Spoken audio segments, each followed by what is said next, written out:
Okay, there's still people arriving, but we're well past 30, so let's start the session. So again, those who just arrived, welcome to the webinar, Deploying Kata to Build a Culture of Scientific Thinking. The purpose of this session is to explain how Toyota Kata can enable the development of robust scientific thinking practice and organizations that introduces the Kata Competency System. So I'm Simon Alice, one of the facilitators today, and I'm joined by Graham Canning and Anne Hill. In terms of introduction to the facilitators, so as I said, I'm Simon Alice, Director of the Lean Competency System, which I've been running as a university spin-out since 2014. Also co-creator of the Kata Competency System. Joined the Lean Enterprise Research Centre at Cardiff back in 1997. Ended up being director in about 2012, and since I've been running the LCS. Before that, a career in industry and various marketing research roles. That's me. Graham, do you want to introduce yourself? Yeah, hi, good morning.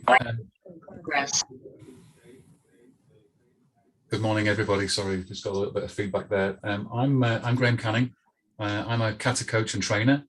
I'm a partner in a training company called People-Centered Excellence. People-Centered Excellence has been, in the last couple of years, instrumental in the training and development of Kata coaches. I'm also a partner in the development of the Kata Competency System, along with Simon and Thilo Schwartz.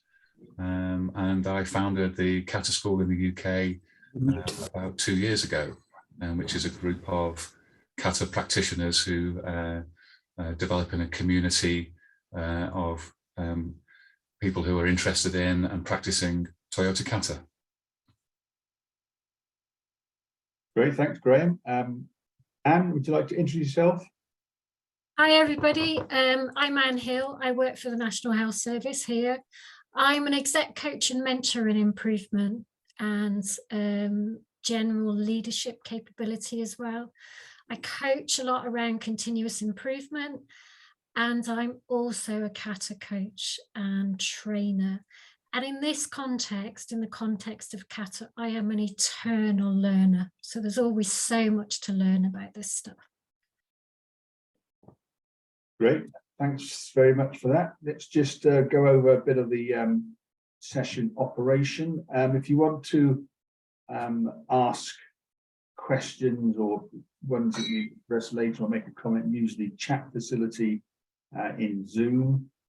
We will be using polls throughout the session just to get some interaction and to allow a bit of discussion. Those are anonymous incidentally, so you say whatever you want and your name will not be traced back to whatever you're saying. We'll see how time goes. We probably won't use the full allocated time, so there will be an opportunity for questions and answers at the end. And we are recording the session. Hopefully, I think the button was clicked because we aim to put that on a site afterwards for people to have a look at. As I said, we've allowed 90 minutes. We probably won't take all of that, and there will be time. We use some of that time if necessary for questions and answers. And again, we'll do at the end the output of the polls, the recordings, and any sort of useful chat stuff we'll put on a web page so people can access that at their leisure. Put that up in the next week or so. So that's generally how we're going to operate during the session. In terms of the agenda, that's really as published. We'll start off with just a touch base on defining Kata and also highlighting a few trends and developments that we picked up, which I think are pertinent for today's discussion. Then talk a bit more detail about the role in the development of leaders, Kata's role in the development of leaders as coaches, and Graham's going to run those two slots. And then we're going to come in with a bit more specifics about the NHS case study and the lessons learned from her experiences in Kata in the NHS. We're going to then talk about the Kata Competency System, which is the new accreditation framework that we developed and started to pilot. A bit about the rationale and its And essentially how we see it is an enabler to help deploy Kata. And as I said, we've started piloting, and we look for more volunteers to pilot that over the next coming year. A summary at the end, and then some, as I said, some Q&As if people still got things to ask. So that's the plan in terms of the agenda. We're going to ask. I mentioned we got some polls, so we thought we'd start off with a poll just to get a bit of an icebreaker. And this poll is to ask you what you think your skill level is in terms of these 4 sort of dimensions: awareness of it, able to do it, able to coach it, and able to teach it. So I'm going to click a button now, and I'm going to hopefully launch this poll. So have I launched that yet, Graham? Going to work out. We haven't had anything through yet, Simon. Okay. There you go. Right. It's there now. Okay, so take a few seconds and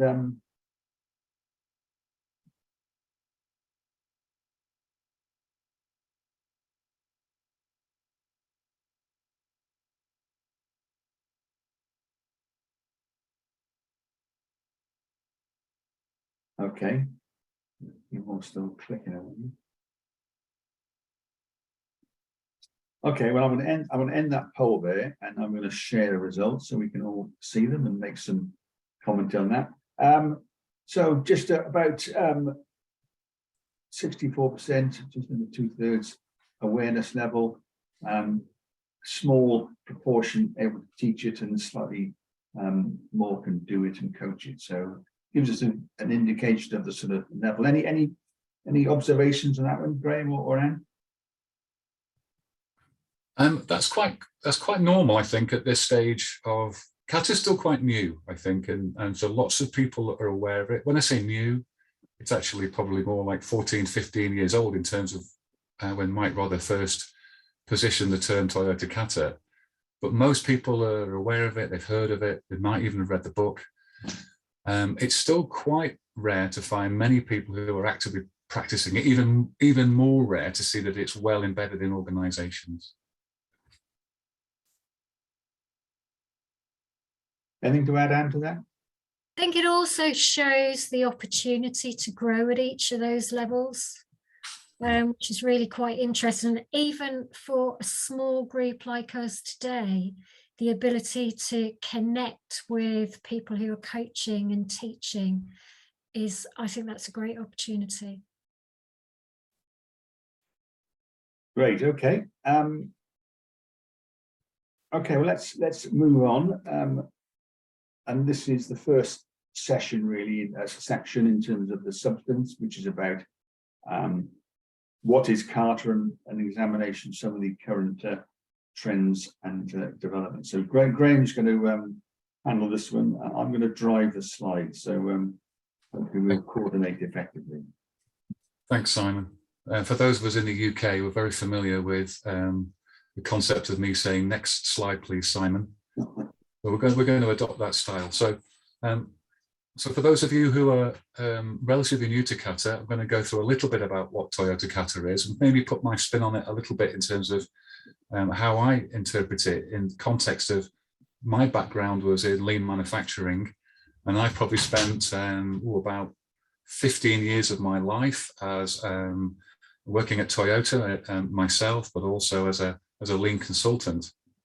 When I first came across Toyota Kata, I kind of rejected the notion because I didn't really feel that I saw it in Toyota. But then when I went back to it a second time, I realized that what Mike Rodder had articulated with Toyota Kata was the kind of the hidden in plain sight thinking patterns of the leaders and coaches in Toyota.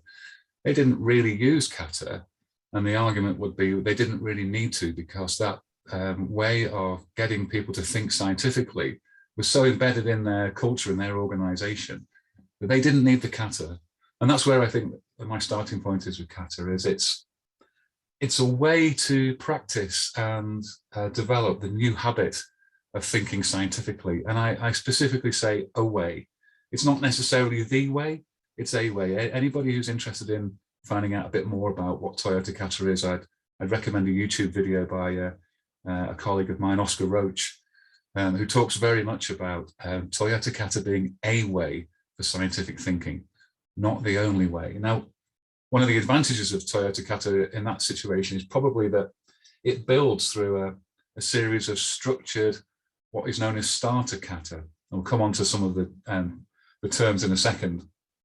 And if you follow those starter kata fairly rigidly to begin with, it starts to build neural pathways. I am not a clinician. I know nothing really about how the brain works, but my understanding is to form new neural pathways in our minds about the way we do things, we need regular and deliberate practice.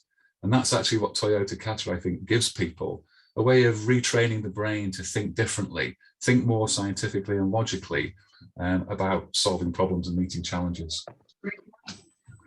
Okay, Simon, I think we can move it on. I came across this slide a couple of years ago from a friend and colleague, Gemma Jones, who's a Kata practitioner herself. You may have come across her. She also runs a group called Kata Girl Geeks.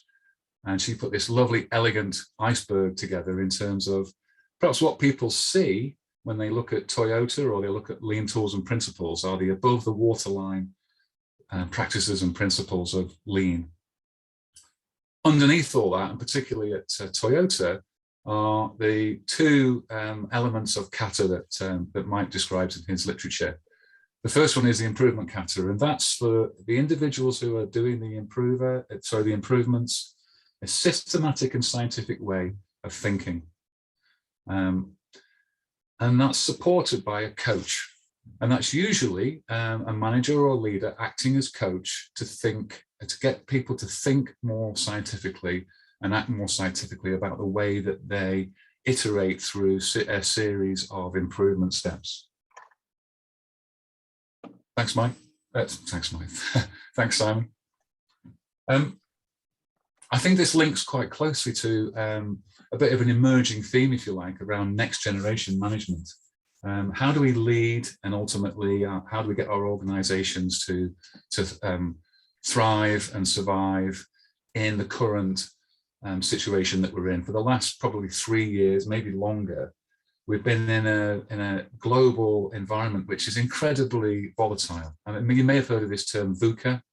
It stands for volatile, uncertain, complex, and ambiguous. I think I've got that right.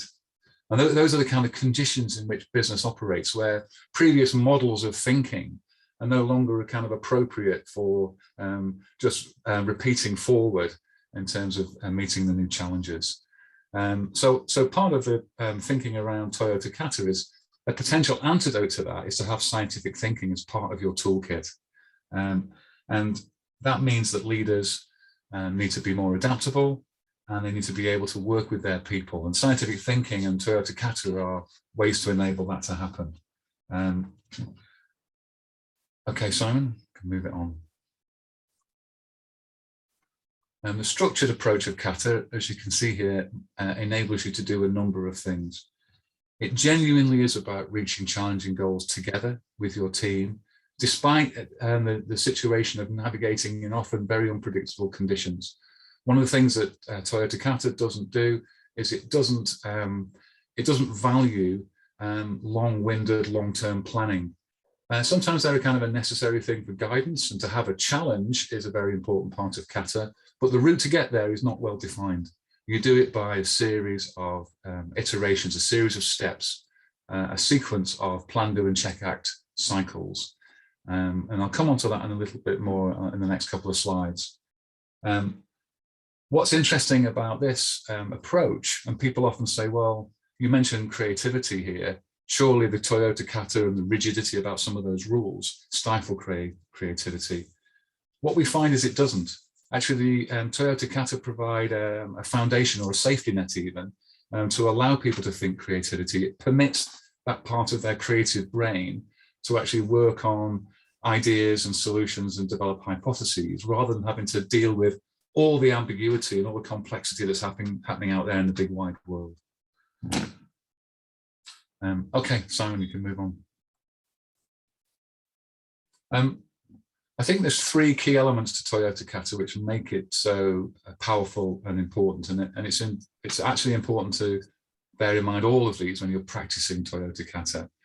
We mentioned quite a bit the scientific thinking pattern already, and this is kind of like regular cycles of plan, do, check, act, or plan, do, study, act, or whatever your version of that you use in your organizations. And often people say to me, well, it's Kata, it's just been dressed up, it's PDCA, it's just been marketed as something different. But I think they miss a couple of key elements when they dismiss it so quickly. One of those elements is the technique of deliberate practice and routines.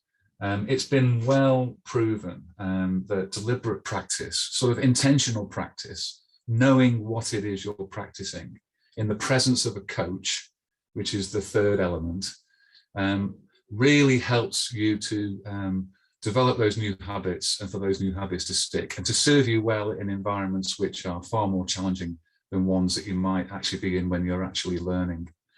If you think about the sports analogy is quite useful here, because if you are starting to play golf or starting to play tennis, or if you are taking music lessons, piano lessons, for example, the instructor, your teacher, will observe what you're doing, and they will make adjustments, small adjustments. Even sometimes they'll stop you from doing what you're doing, and they'll make a small adjustment to what you're doing, and before they will then permit you to go.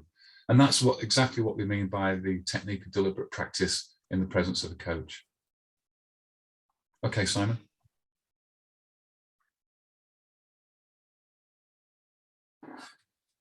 So to sort of allay any confusion about what scientific thinking might be, and this is according to Mike Rother, so you can check back on this slide in terms of what he said. He's attempted to describe scientific thinking. It's not perhaps as precise as the scientific method, but it has a lot of comparisons to that.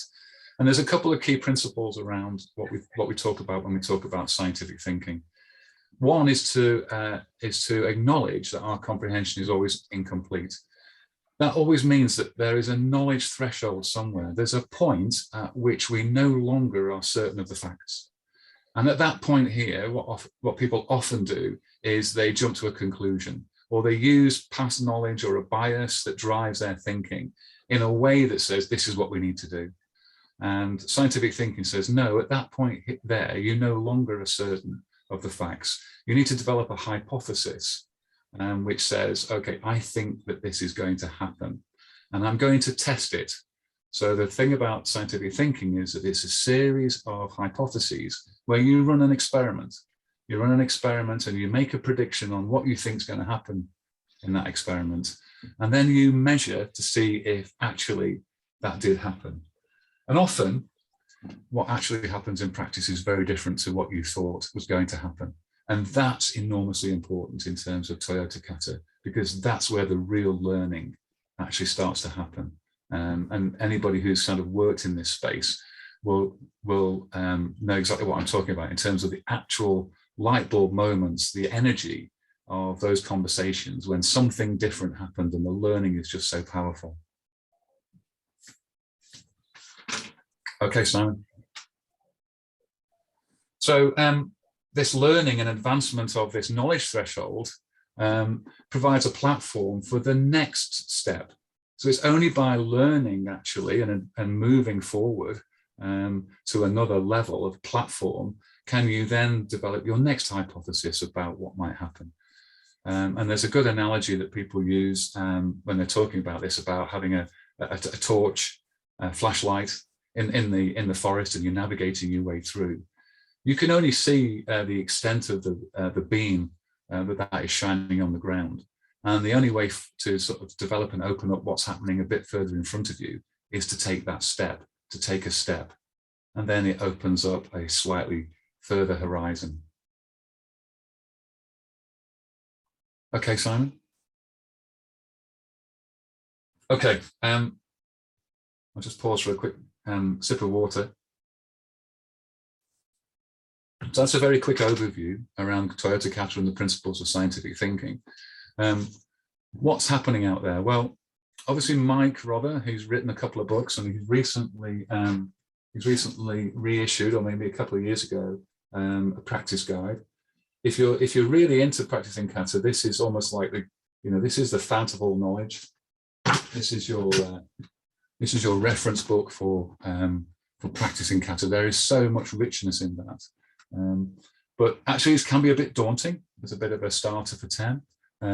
So a couple of other books that have come onto the market quite recently around kata are, the couple that you see in the slide here. So this book, Bringing Scientific Thinking to Light, is written by Professor Sylvain Landry at the HEC Business School in Montreal. I would recommend this to anybody who's thinking about starting kata, because it's a tremendous. It's not thick. Look, it's written in a very, very nice style and very accessible for anybody who's thinking about Toyota Kata and wants to find out a bit more. The other book, which has come on the market in the last 6 to 9 months, is this book called Lean in a High Variability Business. And this is a really nice book. It's all pictorial, comic book style, written by Eduardo Landa and his team, who were supporting Zingerman's Mail Order. Zingerman's Mail Order are a company in the US, in Michigan, who a food manufacturer who send out their food products by mail order. So it's almost like it's a distribution business, not necessarily manufacturing per se. But there's a chapter in there, or a third of the book, is about their deployment of Toyota Kata, actually almost following a series of lean deployment phases. And then they suddenly realized, actually, we're missing a trick here. Toyota Kata is providing us with this fantastic way of navigating through further challenges. So I would recommend that as well. A couple of other things just to pick out here are the slide. The slide on the bottom right-hand side is lifted from the Toyota Way reissued book. So this is Jeff Leiker's new edition of Toyota Way, second edition. He mentions scientific thinking specifically at the center of his new model of the Toyota Way. And he's saying, actually, scientific thinking underpins all of the other pillars of the Toyota Way. And that was a development from his first edition many years ago. We'll talk about Kata schools in a minute, but of course, we've also now developed what we call the Kata Competency System, which is what Mike is going to talk about. Sorry, Simon is going to talk about in a little bit more detail a bit later on. Sorry, Simon. Kata schools. I think there's 19 Kata schools across the globe now, and they are in all sorts of territories around the world, which are really just groups, fairly informal, to be honest, meeting of minds and practitioners where people share best practice and knowledge. So if there's a Kata school in your region, please contact them, introduce yourself, and they'll be able to sort of signpost you to various resources and coaching resource if that's something that you're interested in.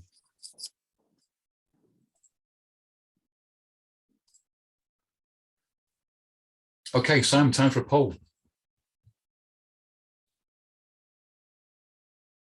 Okay, so this one's going to be about just get a feel from the audience about what they think Kata's been doing the last few years in the use. So let's launch this particular poll.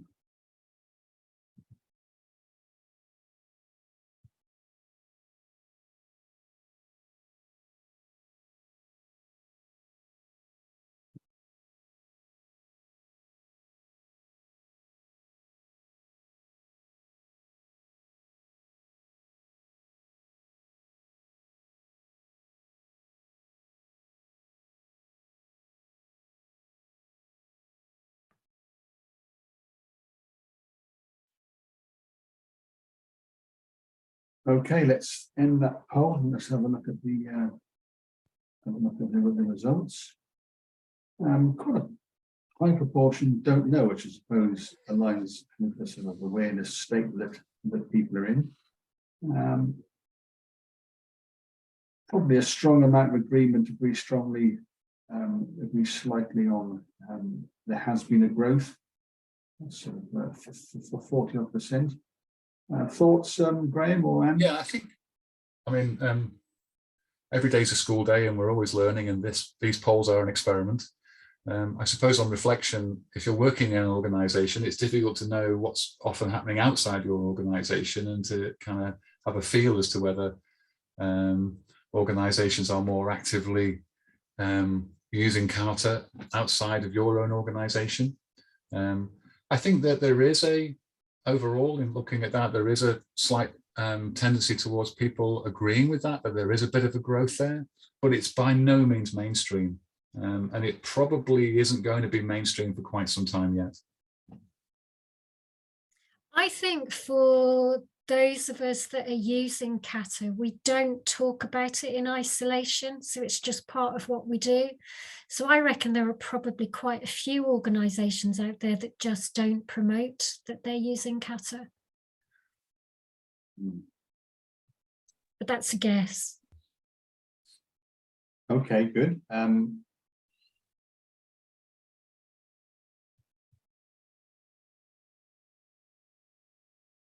Graham, do you want to continue with some of these trends? Come off mute.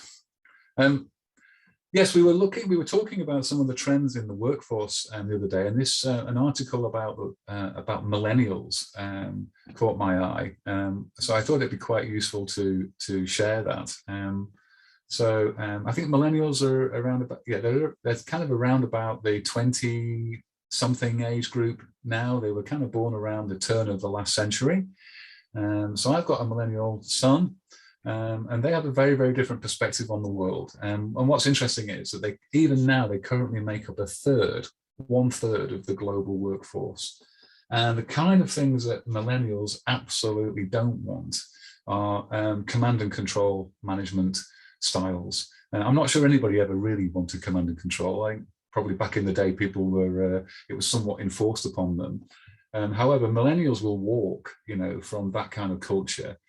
So their sort of ability to be nourished and developed is far more important to them. They want to be involved. They demand growth and stimulation in the working environment. They don't want to be given the answer. And they form part of the knowledge-based economy. So to lose those people in organizations means it's very, very difficult to sort of necessarily backfill those skills without a big drop-off in potential performance. So it's worth investing time and effort to keep them in your organization. So again, I'm just putting it out there as a potential reason to get people more involved and to coach people rather than tell people the answer is the sort of the emerging trends in terms of the workforce demands.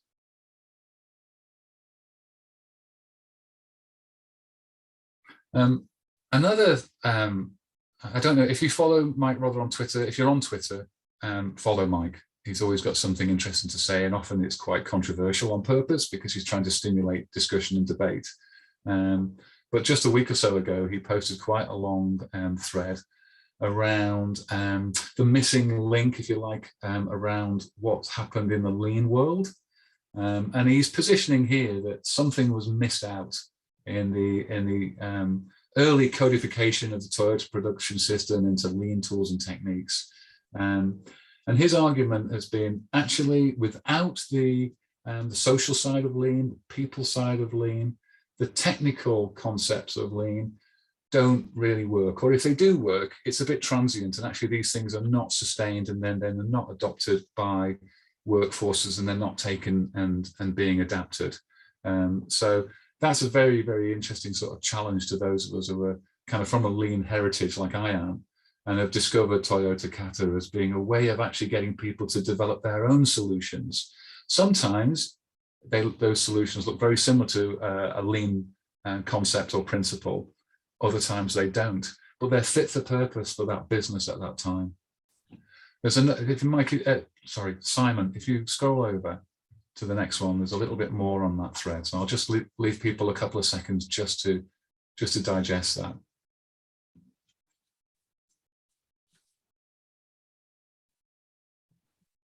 I mean, in conclusion on that bit, Mike is suggesting that Toyota Kata is a potential enabler to lean sustainability and development. What he's also saying is that this is still a bit of a theory, and there aren't actually that many managers and leaders out there who have cottoned onto that. Thanks, Simon. again, as part of this conversation that he's had on Twitter, he's developed a Toyota Kata house. Obviously, most people with kind of who are familiar with lean are used to the concept of the house of lean, or the TPS house. He's developed a house where that managing and coaching in a scientific way forms a foundation pillar. Sorry, forms a pillar on the right-hand side of the house, as you can see there, which supports, if you like, continuous improvement and Kaizen. Thanks, Simon. Okay, well, thanks for that, Graham. An overview of some key trends and developments which we think are sort of conducive to the use and application of Kata. Obviously, there's quite a lot of material there to look at, but it's just a few key highlights. Okay, do you want to continue on this slot, Graham, and Kata's role in developing leaders as coaches? Yeah, I've got this. Oh, well, I think we've got a poll. We've got the first poll in this section, which I'll launch. What proportion of leaders in your organization actually coach their team in improvement of part of their job? So that's going to be the question that is coming up any second there.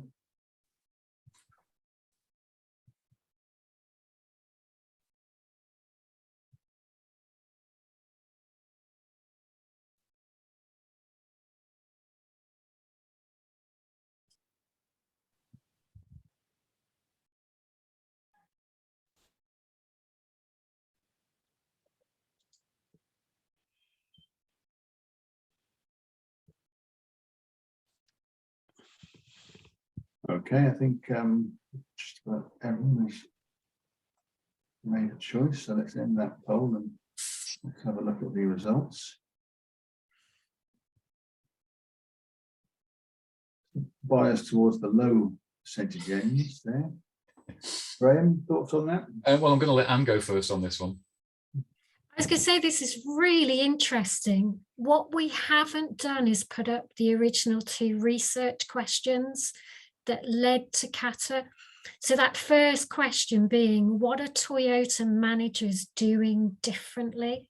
Because it wasn't about the tools and techniques, it was about management and leadership. And this is what we're growing into. There is an opportunity to manage differently and lead differently. So I think this is really interesting. Yeah, I would agree. I mean, I'm perhaps not that surprised, and I'm going to come on to talk a little bit about why I think sometimes this happens. But coaching is still far from the default leadership style in most organizations. And this poll would appear to bear that out. Okay, great. Let's move on. Graham. Yeah, so talking about the leader as coach, I mean, leaders as coaches is quite a well-established principle now. I can remember talking about leaders as coaches back, you know, in the 1990s. And so some of the thinking behind the leader acting as coach, in terms of, if you like, spending time, their orientation more around individual and team development, if you look at that Venn diagram, some of that concept is quite well established. There's a little bit of animation on this slide, Simon, so if you click the button, it should bring up, and again, yeah. A problem often arises in terms of leaders not knowing where to start with coaching. So there's a bit of a fear factor to overcome, I think, in some cases, or they don't have a framework for coaching. So they either don't coach, or, and potentially even more harmful, they do coach, but they jump in and do what they think is coaching. And they are not, well, they are almost always certainly not coaching in a scientific or logical or rational way, which develops scientific thinking in their teams. Often they are using the benefit of their experience or their advice to give answers. So it's a hugely missed opportunity, even sometimes where coaching happens. Simon. One of the things that Mike Rother suggests that people do to start practicing scientific thinking every day is to use the 5-question card from the coaching kata. So those of you who are not familiar with it, it's there in the bottom right-hand corner. This is a starter kata really for a coaching conversation, although, you know, there's some obvious advantages to doing this within the context of a Toyota Kata coaching conversation, maybe around a storyboard with a learner. Those are all kind of artifacts of how you build scientific thinking as a habit. But Mike's suggestion is these are good coaching conversation questions to have in all sorts of different scenarios, and give confidence to a coach that actually they can make a start by just asking them the 5 questions. Once they become familiar with that, of course, they want to start asking further questions and deepening questions. And that's okay, because these are a starter kata. They're not necessarily here forever and a day. At some point, you can take the card away. Okay, Simon. Okay, we've got another poll. What are the barriers to leaders doing more coaching? So let's launch that poll.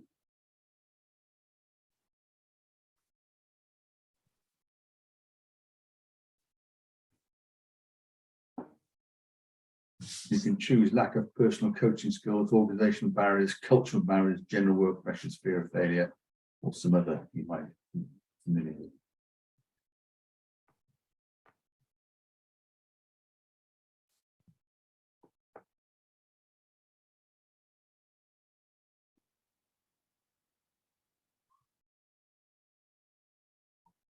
Okay, let's end that one and let's have a look at the results there.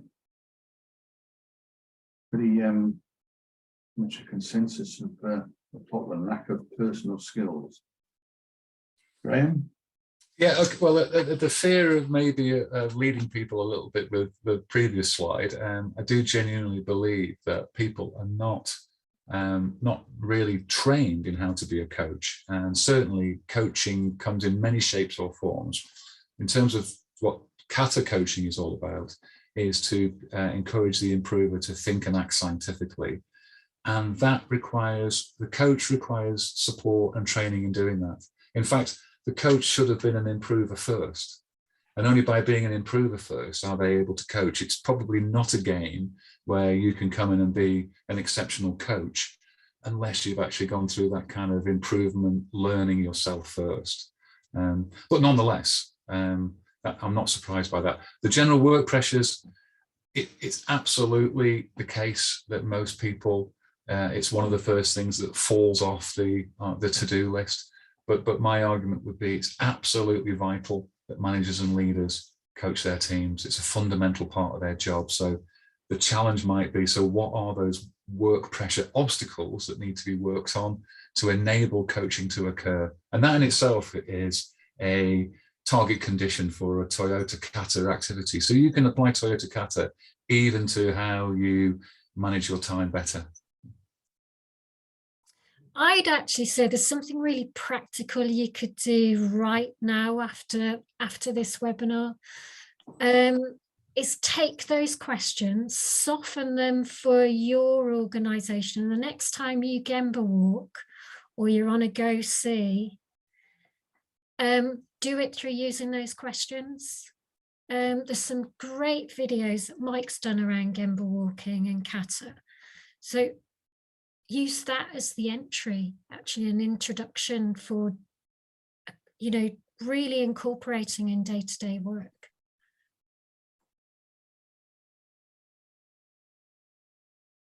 Okay, great, thanks for that.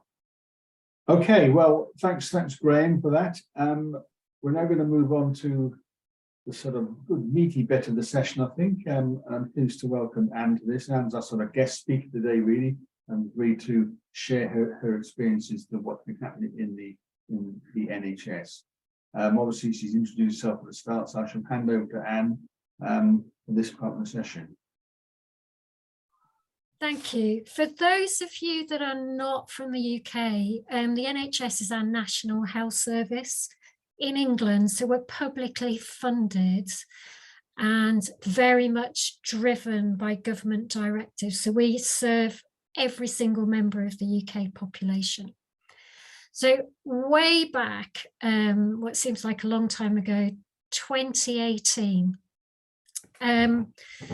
we were part of a new national program, and my boss at the time literally handed the Toyota Kata practice guide and said, look, could you just make that happen? We had a really long history of lean. So I've been a lean practitioner for over 20 years now when we first started to incorporate it, but we weren't necessarily seeing the benefits that we'd expect. We'd become very tool-based because tools are easy, they're easy to deploy. The next step was, how could we really create a culture, the culture that we were looking for in terms of coaching, in terms of learning, in terms of releasing potential. We'd read the books, so I'd read Toyota Kata. I didn't get it. I'd read the Toyota Way, and going back 20 years later, my highlighting and underlining is around the tools. It's not around the people bit that Jeff spoke about at the end of that.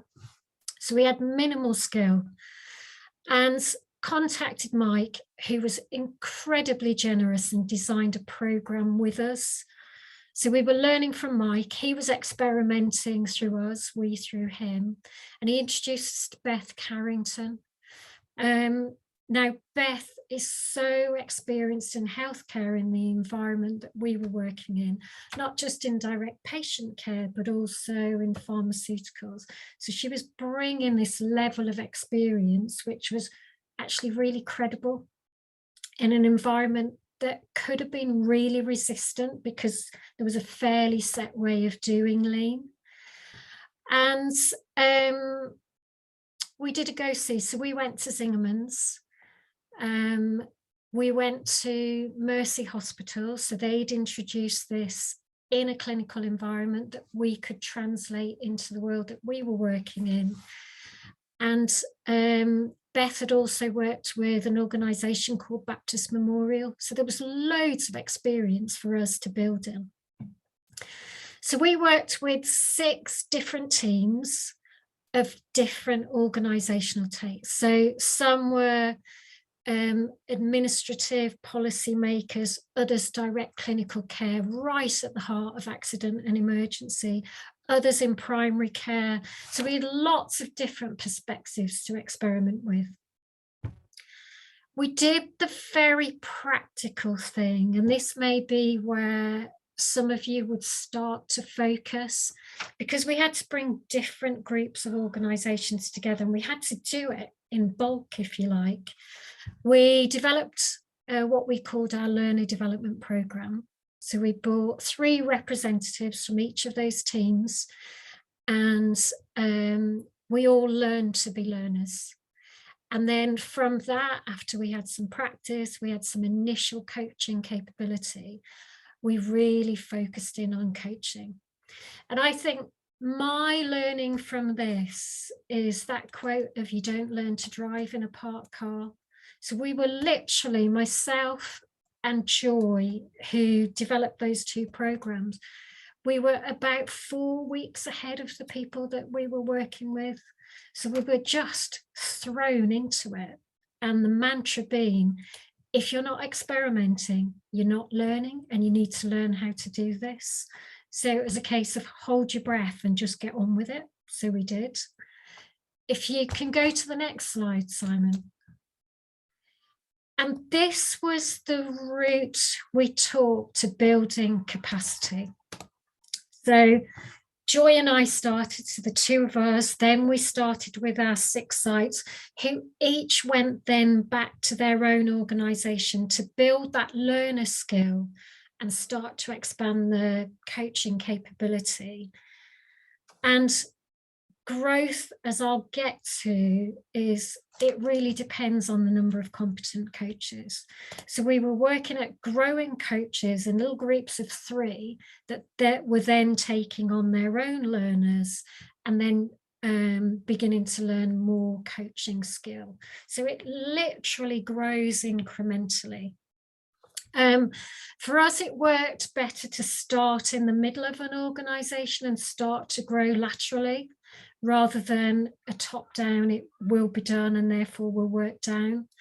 But I think that will be fairly, depending on your organisation and the culture there, I think that's one to experiment and see what works best. If you can move to the next slide, Simon.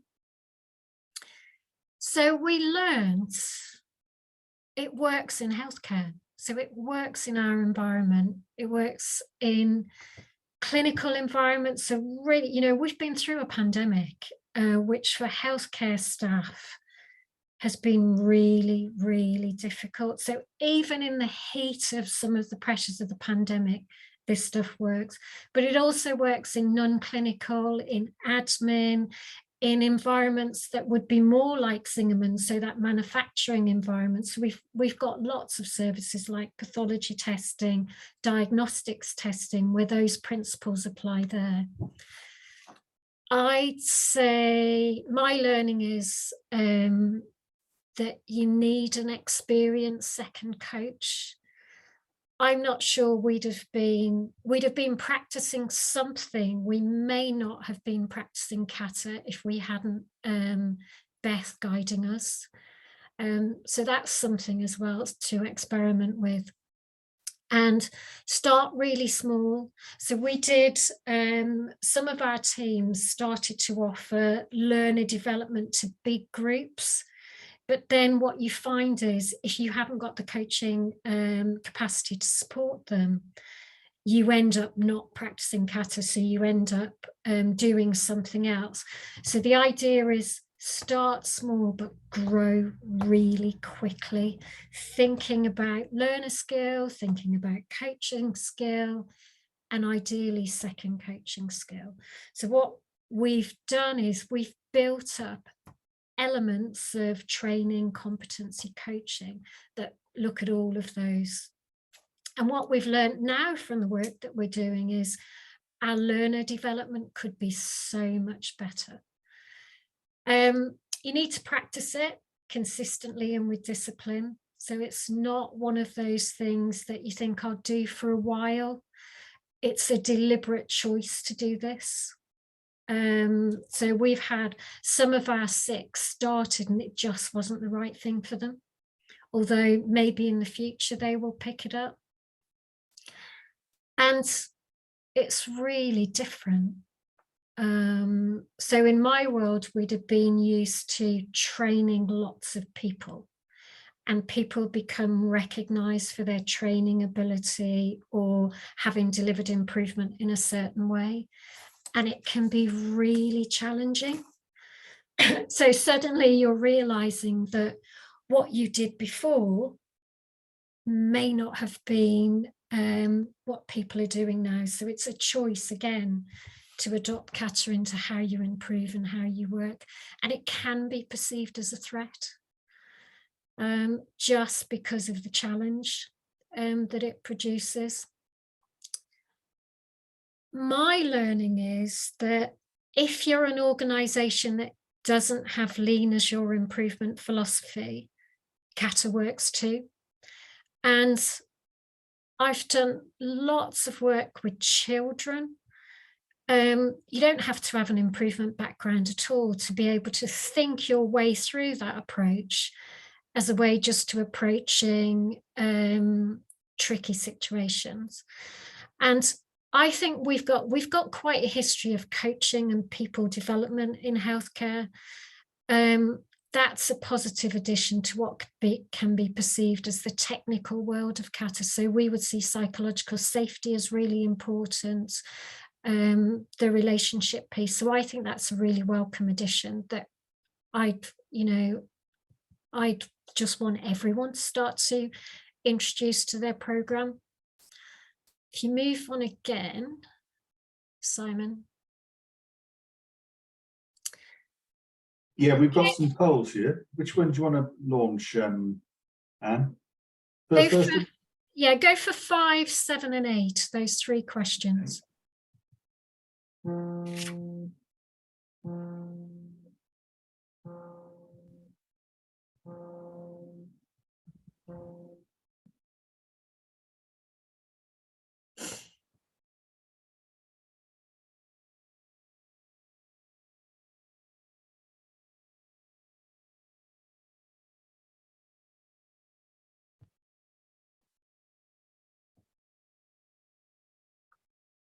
Okay. Go to 7. Let's Oh, see. should just share those results. So leadership coaching capability, how do you rate your own leadership capability 0 to 5? We've got a pretty broad spread actually, in terms of how the audience perceive that, their own ability. Okay, let's have a look at how do you rate your immediate line manager's coaching capability?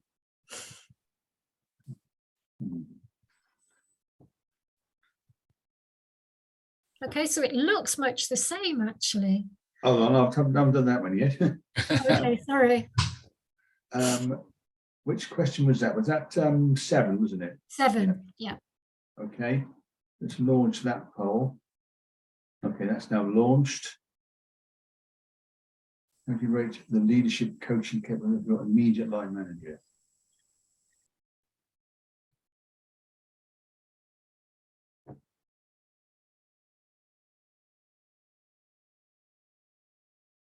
Okay, I'll end just about all there. So nobody's saying truly exceptional. To a real opportunity to improve. And typically, so I use these questions around trust and trustworthiness. We tend to rate ourselves higher than our line manager, but I'm guessing most of us on this call are line managers. So if you go to the final question, that of our senior leaders and executives, Simon. Okay.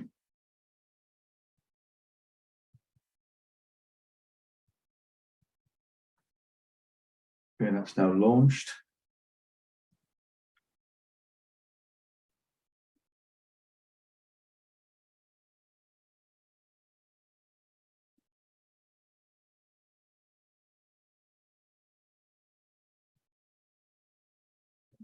Couple more. Okay, I'll end that poll and share the results. Okay, there you have it. So some real opportunity there to for improvement. And we talk about leaders as coaches, but we don't have a method of doing that. So we have lots of personal development and coaching programs that are brilliant. What they don't tend to do is enable you to adapt it in the heat of the working day to be an exceptional senior leader. And because you're less visible to most of the employees, it almost has to be over exaggerated and much more deliberate. So Kata is just one way, as Graham alluded to, if you're looking for a way.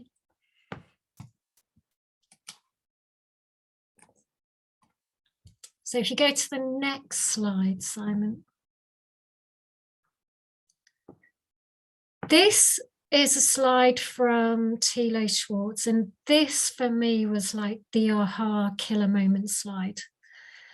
To be a great coach, and if you think about the sporting analogy, you need to have a reference. So what standard are you judging against, and what are you coaching to? So as a coach, you're asking your question, the answer will come back. And then what you do next actually depends on your own frame of reference. So to keep a standard, the reference has to be standard too. So the next piece of work, building on what Thilo's done through Kata Dojo, is starting to look at what should those references be and how do you truly integrate and continuously improve coaching in our world. So if you can go to the next slide. So we've just started to experiment. What we were seeing is there was some slippage in how people were using the different elements of the board, but also how coaches were responding. So Thilo is really worth Googling, getting in contact with. Graham can provide links and advice. So Tilo has developed a dojo concept, so that idea of intensive training where you can take people away from the workplace and just practice specific skills, in the way that you would do in sport. You don't learn to pass on the pitch. You do that training on the training pitch, and then you put it into practice in the wider, in the context of a game. So what he's developed is coaching in specific situations with some micro skills that allow you to really focus down in a safe environment and develop your coaching ability. So working with Graham, we've developed a series of these that we've been testing with one of our sites. And what we have found is it's really useful. So it's flexibility. So you don't have to take people away from the workplace, although it's great if you can. If you've got second coaches, you can find opportunities to do that there and then, straight after a coaching session. And it builds really well into what we've already got. So that existing knowledge about creating safe coaching environments, the idea of psychological safety, trust, role modeling those in coaches as managers, that they can then take it back to their workplace. So we're in really early days, but already, I think, are we on version 2 / version 3 now, Graham? That rapid experimentation has allowed us to grow. But the real thing is that it will enable you to take from the stiffness, and it can be really stiff when you start asking those coaching questions, to it being totally instinctive, so that whatever situation you find yourself in, you can go through that thinking process and put it into practice. Next slide, Simon.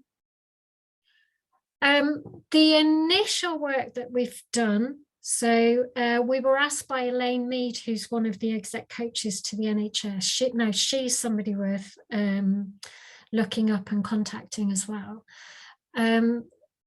As part of examples of lean in healthcare, we've written a chapter around that early experience of Kata in healthcare. But Graham and I working together, what we've done is we've looked at it in the context of how lean was typically applied, and we had some great input from Mike Rother, from Jeff Leiker, into kind of learning from their perspectives too.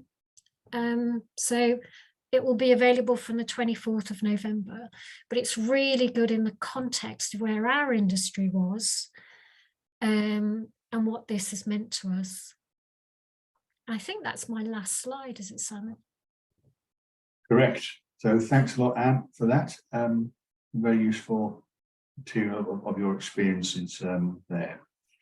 Okay, so up to the final section of the session to talk a bit about the Kata Competency System. First of all, what is it? It's a Kata qualifications framework for practitioners working in organizations using Kata to continue to improve. So it's been designed for those people who are using it. Obviously, we've developed it with Tilo, Schwartz and Graham. So it's been a sort of a group effort to develop this over the past few years, based a lot on the principles of the lean competency system that we've been developing since about 2005. And essentially, we have a framework of 7 levels of competency. We've got accreditation and certification. And the idea is that organizations can become accredited and then issue Kata certificates, Kata competency certificates to those people who progress through training. So that's the broad proposition of what it is. The logic, why we did it, we started this a couple of years ago. Obviously, we talked about Kata popularity, the growth of Kata training, the fact there's obviously no qualifications framework in place. Similar to the position we were in the early 2000s with lean and the development of the lean competency system. there's another broad trend about the growing importance of scientific thinking in society that's certainly gained force in the past half a dozen years or so, and we believe that mechanisms that enforce and develop scientific thinking in all parts of society, I think, are really important. So there's an opportunity to tap into that growth and popularity of Kata. The key premise is that accreditation and certification aids adoption and drives up quality.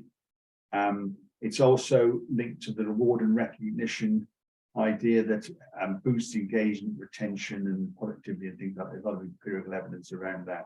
And basically, this is based on our experience with the Lean Competency System that was developed around 2000, 2005 at the Lean Enterprise Research Centre at Cardiff University.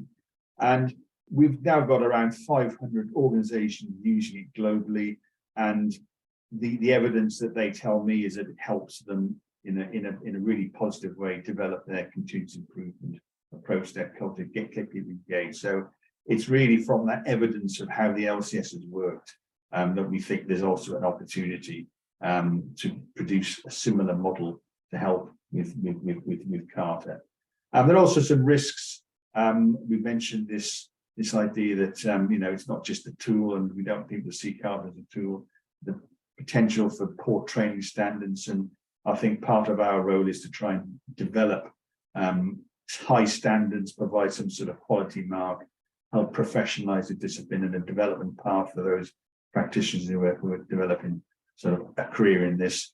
And again, help accelerate the adoption of organizations and practitioners. So there's some strong reasons why we think this was worth doing and offering it to the market. Very briefly, the framework structure, 3 levels within it: improvement Kata, coaching Kata, Kata culture. The LCS also has 3 levels with similar sub-levels, so it sort of mirrors that sort of model. There are, for each level, there's a capability defined, and there's also a level descriptor saying that for a person at a particular level, what should they be able to do and what should they be able to practice. And again, similar with the LCS principle, to be certified at any level, you've got to demonstrate through some form of assessment that you know something, and importantly, most critically, you can practice it and apply it in some sort of workplace context. So similar approach and model to the LCS, which is one that's worked. Who's it aimed for? Really, it's similar to LCS. Any organization with an in-house Kata training capability could become accredited. Any consultancy with a Kata training capability for client staff. And then for practitioners using Kata in organizations as part of activity. And it could be any size, sector, or location. So there aren't really any organizational or sectorial restrictions. So the basic premise is that organizations and consultants become accredited by following a process, again, similar to the LCS, which they demonstrate a capability to deliver a program which delivers the right outcomes for individuals. And individuals, practitioners, then certified by these accredited organizations and consultancies. So that's how the model works. So we've spent about a year or so developing it, getting it right. We've started to pilot this with organizations because we need to actually do it, test it, get feedback. We've got one active participant so far in the healthcare arena in the UK. So we want to try and get some more recruits who are willing to have a go at this and pilot it, and we help them apply it, go through the accrediting process, and then start implementing it and then monitor how it goes.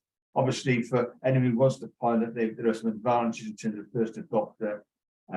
Obviously, helps develop the capability for individuals and gives a path for implementation. Clearly, we're giving high level of support during this pilot stage because we want to learn as much from the activity, and hopefully some sort of kudos has been on that sort of list. So there's an open invitation for anybody interested. Get in touch with myself or Graham if you want to have a think about getting involved as a pilot site for the accreditation of the KCS. And there's a website with the whole everything on it, with the structure and the level of scripting and so forth. You can refer to that for more information. KataCompetency.com. Okay, so we've just about finished the main section. We thought we'd just see how people are enthused after the material that's been prepared. Then we've got another poll here. How likely are you going to try using Kata in your workplace in the next 6 months? Obviously, you might be already using it, so you can tick that box. So let's just launch that particular poll. Okay, let's launch that. So there we go. So feel free to click a button.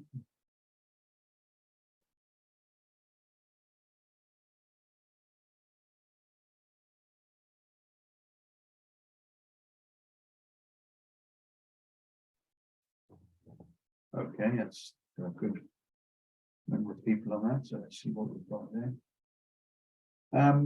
Yeah, so there's some pretty positive feedback there in terms of likeliness of having to go with this, which hopefully we would, if it was very unlikely, we would fail dismally in our previous presentation. But that looks really good. Any comments from you guys? And Graham? It's very encouraging. I think one of the things that Anne drew out very well was these things start very small. So, you know, they shouldn't look and feel like programs of deployment. You know, start with an advanced party, you know, practice and learn in a very small way. You only need probably 3 people, maybe 4 people who are prepared to give this a go to make a start. And that's what I would encourage you to do. And it grows in a kind of fractal way from there. So it's not about big programs of change. It's a gradual process. And some people will be more drawn to doing this than others. And in the short term, that's probably absolutely okay. You're not going to win. You're not going to win every battle. So I would just encourage people to make a start. I'd say the same. There's loads of resources out there. And I think through Graham and Simon and I, we could connect you with people that we know that are practicing that would share their experience. Yeah, certainly. I think the whole networking side of this is a very important learning process. Okay, just briefly to summarize what we've just been through the last hour or so. Graham, do you want to lead on this summary? Yeah, absolutely. Well, this, I mean, it's our heartfelt belief that we're passionate about Kata. We are Kata geeks, so we would not say anything different, but genuinely believe that Kata is a helpful approach for developing scientific thinking in organizations. And if you're not thinking scientifically, rationally, logically, based on facts and observation, how are you thinking? So we think it's a great way to actually help you encourage that thinking in your organization. Workforce trends would suggest that we need to be thinking of different ways of leading and managing our people. And we think that this is part of the overall picture here in terms of the approach and the way in which we will lead people in the future. Starter Kata build confidence in both the improver and the coach. They're not there forever. And although they may feel particularly rigid in the first instance, actually you soon break through that to be able to sort of develop your own modifications and way of doing this. But it's important to start with the basics first and be very grounded in those before you move to anything more advanced. It's been mentioned a couple of times, to start with, you need a coach. Yeah. So it's a bit like if you drive 100,000 miles, but you're a bad driver. If nobody ever stops you and tells you what you're doing wrong, you're going to just drive another 100,000 miles. The Kata Competency System provides a framework both for the improvement journey of the improver and the development of the coach. So not only does it provide a pathway to development, if you're looking for coaches out there to help you on your journey, it provides an assessment tool, a quality stamp, if you like, that person is genuinely walks the talk.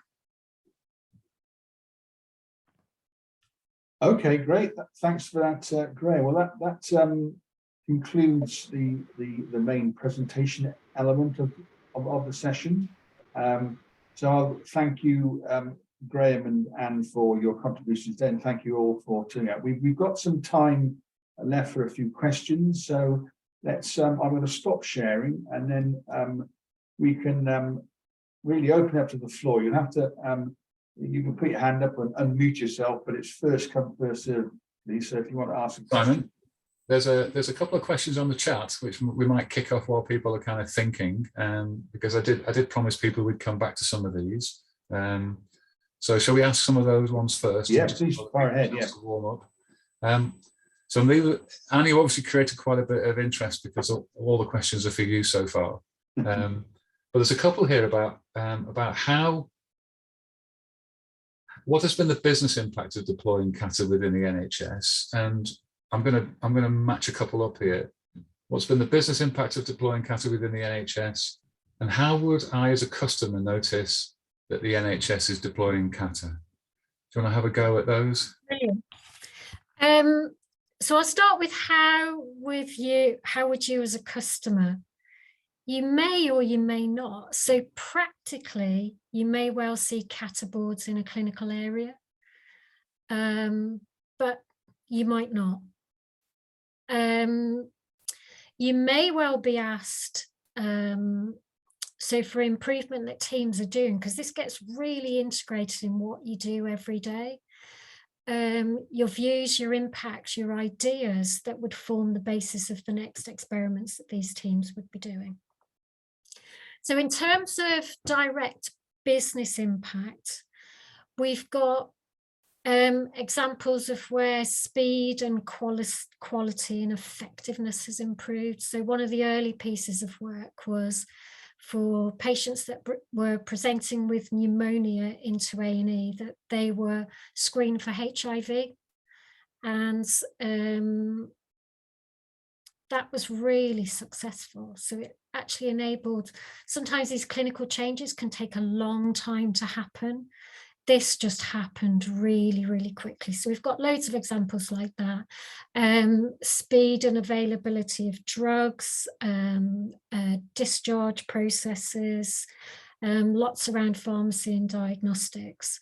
We've got some teams that have used it quite strategically. So the last team that Graham and I were working with was a therapies team. And they've been using it to, one, improve the quality of what they do, but remove waste and enable them to spread much further. But the bit that you don't see from the books is just the pure joy and connectedness that this brings around improvement. So improvement becomes what you do as part of your day job, as opposed to something that you're told to do and have to be taken out of the environment and begrudge the amount of time that you're having to give up. And others, so I've used it quite strategically. We've deployed Kata using Kata, but also used it as our way of ensuring that we're deploying improvement effectively as well. So in very different ways. Thanks, Anne. There's another couple, which again, I'm gonna bundle them up, but feel free to unravel them. How was it perceived as a threat? One of your slides mentioned that it could have been perceived as a threat. And also from one here from Jason that said, how was the manager who provided you with the book, Anne, the only drive for implementing Kata, or was there a pull from somewhere else? Okay, so a threat. I don't know how representative this would be across Lean as a whole, but we've got, I think, many people who their credibility has grown from being seen as really experienced Lean practitioners. So runners of 5-day events, talking at lots of conferences, giving advice, acting as external consultants. So we've had some external consultants work with us, and this is so different. This it's all, this makes lean for everybody. It's not that experienced high cost consultancy. It turns that on its head, and it involves a really deliberate practice, which I'm guessing most of us would agree has been lost in a lot of lean deployments. And that's what makes it quite threatening. So it's really easy to discount it as either it's too simple, it's not technical enough, because my personal experience is you don't need a lot of the tools. So you're reacting to the problems that you're directly seeing in front of you, as opposed to deploying tools. So that's my views And on the pull from elsewhere, other than the book being pushed onto you? Well, my boss at the time, he'd come from the airline industry, and they tried it with one of the international carriers, and it hadn't worked for them. So the pull was, could we get it to work in healthcare? We had people who thought about it. We had the examples of Mercy and Baptist. So did it have a role in healthcare in the UK? So could it be done? Was as much of a pull as anything. Okay, that's great. Simon, do you want to open it up for any other questions? Yeah, sure. Anyone got a question? Say, unmute yourself and start talking, basically. And may as well introduce yourself as well. Yeah, this is Andy Rebick. I just put one in the chat. It's two-sided. The first one, I want to say thank you very much for the presentations. I thought they were great. And then the two questions. One is, are you seeing an integration of improvement coaching Kata with daily visual management and a framework for that, such as Nobea, and working both physically and also virtually in that? And then the second one is, I've just started reading a book, and one of the statements from it really hit me between the eyes, that the hardest thing in the world is to change culture.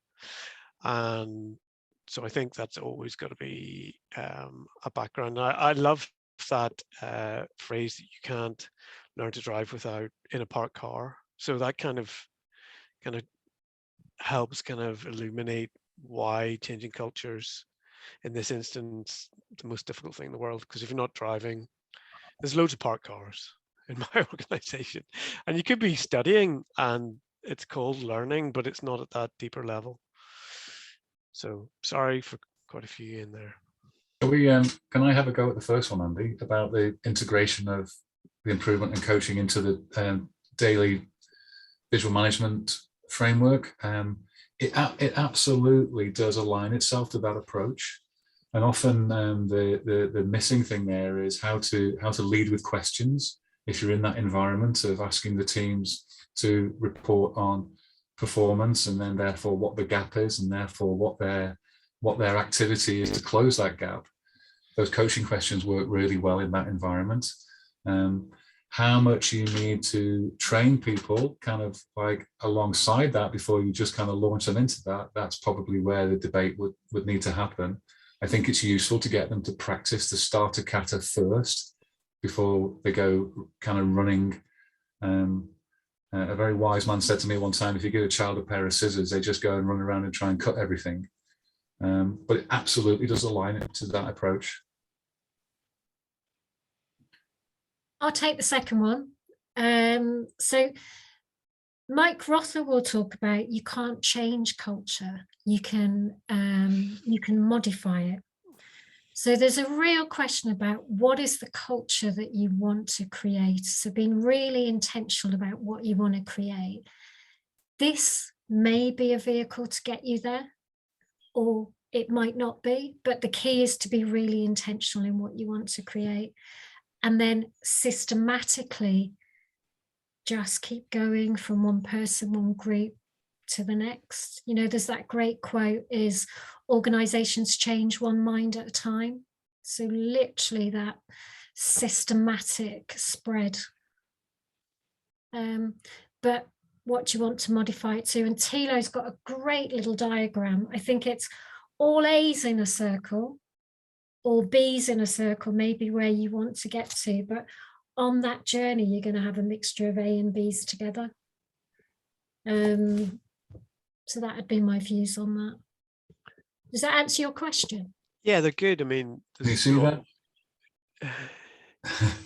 Not very clearly. Not very clearly. Perhaps we'll put that in the pack. If we send the slides out afterwards, we can add that to it. Yeah, which book is that one in? Is that in Thilo, a book by Thilo, or? It's in a little book called the Toyota Kata Memory Jogger, which is a useful little thing to have in your work bag.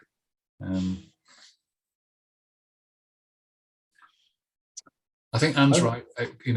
People often think about culture change as being a big ticket exercise, but the Toyota Kata approach is to sort of like do it from within and do it gradual with small learning groups, practicing and learning together. And deployment is slow. And the reason that deployment is slow and deliberate is that it's almost paced by the amount of practice that coaches can get in that environment. Because if everybody needs a coach, and the focus on developing coaching capability is usually the limiting step to growth, and that's okay. You shouldn't rush that in that respect. If you're practicing coaching every day, by the way, which Toyota Kata talks about deliberate practice on a daily cadence, actually you can rapidly accelerate coaching experience.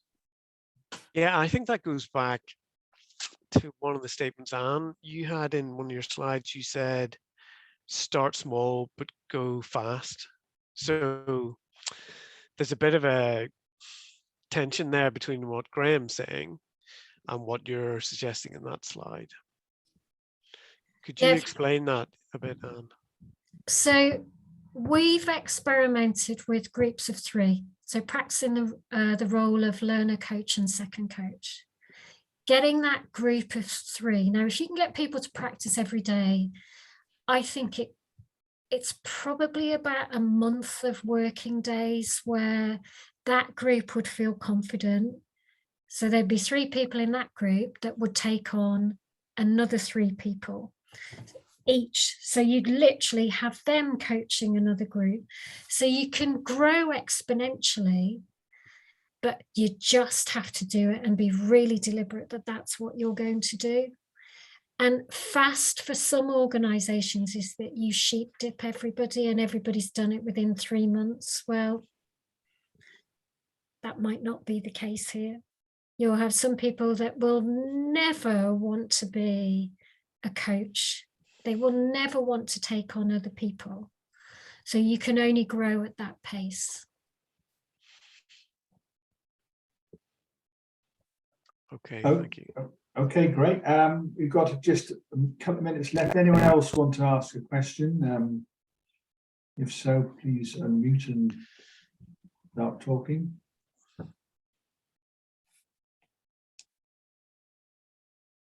No? Okay, well, don't have to, that's fine. Anyway, we're just about come to the end now, so I think we can draw it to a close. So again, thanks very much again to Graham and Anne for their contributions, and thanks for everybody for turning up. As I said, we'll put this recording plus the outputs on a web page and communicate that in the next week or so. You'll get the link to that, and obviously get back to me or Graham if you're interested in pursuing the piloting opportunity or any other question for that matter about that comes up in the meanwhile. So thanks to everybody, and have a good rest of the day. Thanks everybody. Thank you. Thanks for the great question.